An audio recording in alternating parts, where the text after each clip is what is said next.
Hai, assalamualaikum. Semangat pagi, selamat pagi. Jumpa lagi dengan ilmu pengetahuan alam biologi. Kali ini kita akan membahas tentang gerak pada tumbuhan. Salah satu ciri makhluk hidup adalah bergerak.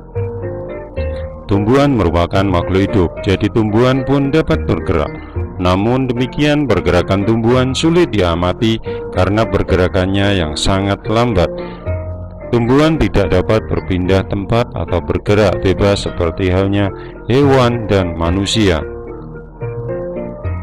Hewan dilengkapi dengan otot dan sistem saraf dari indera sehingga mampu bergerak dengan cepat. Jadi pergerakan dapat diamati dengan mudah. Berbeda dengan tumbuhan tidak dilengkapi dengan sistem saraf indera maupun sistem gerak, namun tumbuhan peka terhadap rangsang.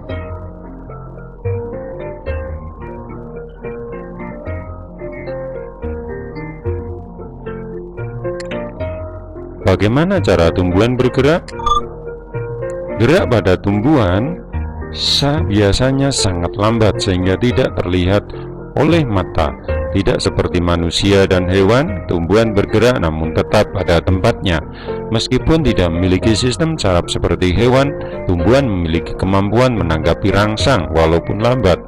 Gerak pada tumbuhan biasanya terjadi karena rangsangan dari luar. Proses tumbuh-tumbuhan juga merupakan gerak pada tumbuhan. Rangsangan-rangsangan yang mempengaruhi gerakan pada tumbuhan antara lain sentuhan, ada suhu, gravitasi, zat kimia, cahaya, dan air. Rangsangan tersebut ada yang menentukan arah gerak tumbuhan dan ada pula yang tidak menentukan arah gerak tumbuhan. Rangsangan yang menentukan arah gerak akan menyebabkan tumbuhan bergerak menuju atau menjauhi sumber rangsangan. Selanjutnya adalah jenis-jenis gerak pada tumbuhan. Berdasarkan sumber rangsangan, gerak pada tumbuhan dibagi menjadi dua, yaitu gerak endonom dan esionom. Gerak endonom adalah gerak tumbuhan yang disebabkan oleh rangsangan atau faktor-faktor yang berasal dari gerak dalam tubuh tumbuhan itu sendiri. Gerak endonom disebut juga gerak autonom. Macam-macam gerak endonom yaitu notasi. Notasi adalah gerak spontan dari tumbuhan yang tidak disebabkan oleh rangsangan dari luar. Misalnya gerak aliran sitoplasma pada tanaman air Hydrilla verticillata.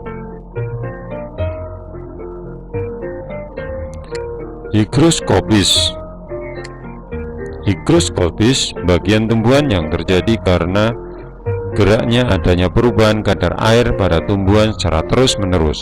Akibatnya kondisi menjadi sangat kering pada kulit buah atau kotak spora sehingga kulit biji maupun kotak spora pecah.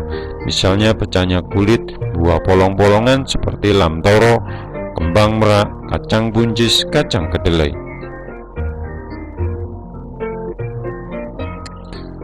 Yang kedua adalah gerak esionom. Gerak esionom merupakan reaksi gerak tumbuhan yang disebabkan oleh adanya rangsangan dari luar tubuh tumbuhan. Gerak esionom dapat dibedakan menjadi tiga, yaitu tropisme, taksis, dan nasti. Tropisme, gerak tropis, merupakan gerak bagian tumbuhan yang arah geraknya dipengaruhi oleh arah datangnya rangsangan. Bila gerakannya mendekati arah rangsangan disebut tropisme positif, sedangkan jika gerak responnya menjauhi arah datangnya rangsangan disebut tropisme negatif. Ditinjau dari macam sumber rangsangan, tropisme dibedakan menjadi fototropisme, geotropisme, hidrotropisme, kemotropisme, dan tikmotropisme. Fototropisme adalah gerak tropis yang disebabkan oleh rangsangan berupa cahaya matahari, disebut juga heliotropisme. Fototropisme merupakan adaptasi tumbuhan untuk mengarahkan tajuknya ke arah cahaya matahari yang sangat penting untuk berlangsungnya fotosintesis.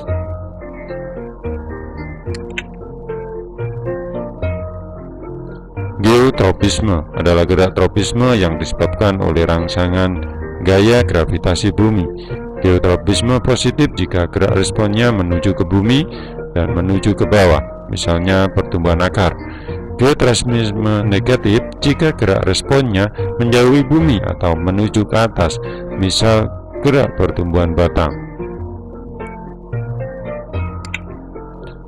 Hidrotropisme. Hidrotropisme adalah gerak tropisme yang disebabkan adanya rangsangan berupa air. Gerak akar tumbuhan selalu menuju ke tempat yang basah atau berair, misalnya gerak akar untuk mencari air. Kemotropisme adalah gerak tropisme yang disebabkan adanya rangsangan berupa zat kimia, gerakan akar yang menuju unsur hara atau pupuk di dalam tanah. Tikmotropisme adalah gerak tropisme yang disebabkan adanya rangsangan berupa sentuhan benda yang lebih keras, misalnya gerak pada tumbuhan yang memiliki sulur. Apabila sulurnya menyentuh benda keras seperti tonggak kayu, maka akan terjadi kontak sehingga sulur akan melilit kayu itu. Demikian penjelasan mengenai gerak tropisme. Selanjutnya gerak nasti. Gerak nasti adalah gerak bagian tubuh yang dipengaruhi oleh rangsangan, namun arahnya tidak dipengaruhi oleh arah datangnya rangsang. Oleh karena itu, arah gerak dari bagian tubuh tumbuhan yang melakukan gerak nasti ditentukan oleh tumbuhan itu sendiri. Ditinjau dari macam sumber rangsangannya, gerak nasti dibedakan menjadi fotonasti, niktinasti, tikmonasti, termo, bapto, dan nasti kompleks. Fotonasti adalah gerak nasti pada tumbuhan yang disebabkan oleh rangsang cahaya matahari, misalnya bunga pukul 4, Mirabilia jalapa yang akan mekar pada sore hari dan menutup esok paginya. Niktinasti, gerak nasti yang disebabkan oleh suasana gelap. Umumnya daun-daun tumbuhan polong-polongan akan menutup pada waktu malam. Daun-daun tersebut akan membuka pada pagi hari, misalnya tidur daun turi di malam hari dan mengatupnya daun pada saat mulai gelap. Tikmonasti, gerak nasti yang disebabkan oleh rangsangan mekanis berupa sentuhan atau tekanan. Gerak tikmo disebut juga seismonasti, misalnya gerak mengatupnya daun putri malu karena terkena sentuhan. Respon mengatup seperti layu, akan tetapi dalam waktu singkat sekitar 1-2 detik untuk kembali ke posisi semula. Tumbuhan putri malu membutuhkan waktu lebih kurang 10 menit. Termonasti, gerak nasti yang disebabkan oleh rangsangan suhu, misalnya mekarnya bunga tulip pada saat suhunya udaranya sesuai.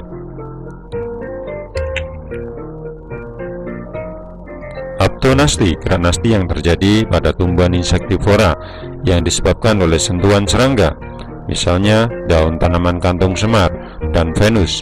Ketika tersentuh serangga kecil, jika seekor serangga mendarat di permukaan daun akan cepat mengatup. Akibatnya serangga terperangkap dan tidak dapat keluar. Nasti kompleks adalah gerak nasti yang disebabkan oleh beberapa faktor sekaligus. Rangsangan yang diterima dapat berupa cahaya matahari, suhu air, dan zat kimia, misalnya gerak membuka menutupnya sel-sel penjaga pada stomata. Demikian penjelasan mengenai gerak nasti. Selanjutnya adalah gerak taksis. Gerak taksis adalah gerak seluruh atau bagian tubuh tumbuhan yang berpindah tempat, dan arah perpindahannya dipengaruhi oleh arah datangnya rangsangan. Ditinjau dari sumber rangsangannya, taksis dibedakan menjadi fototaksis dan kemotaksis. Fototaksis adalah gerak taksis yang disebabkan adanya rangsangan berupa cahaya, gerakan klorofil yaitu hijau daun yang menuju arah datangnya cahaya, dan gerak spora yang memilih flagel menuju tempat yang terang. Kemotaksis adalah gerak taksis yang disebabkan oleh rangsangan berupa zat kimia, Misalnya spermatozoa yang bergerak menuju sel telur pada peristiwa pembuahan metagenesis tumbuhan lumut atau bryophyta. Sel telur atau ovum mengeluarkan zat kimia, gula, dan protein yang dapat merangsang spermatozoa untuk bergerak mendekatinya. Demikian penjelasan mengenai gerak pada tumbuhan. Terima kasih atas perhatiannya, semoga bermanfaat. Saya akhiri. Wassalamualaikum warahmatullahi wabarakatuh.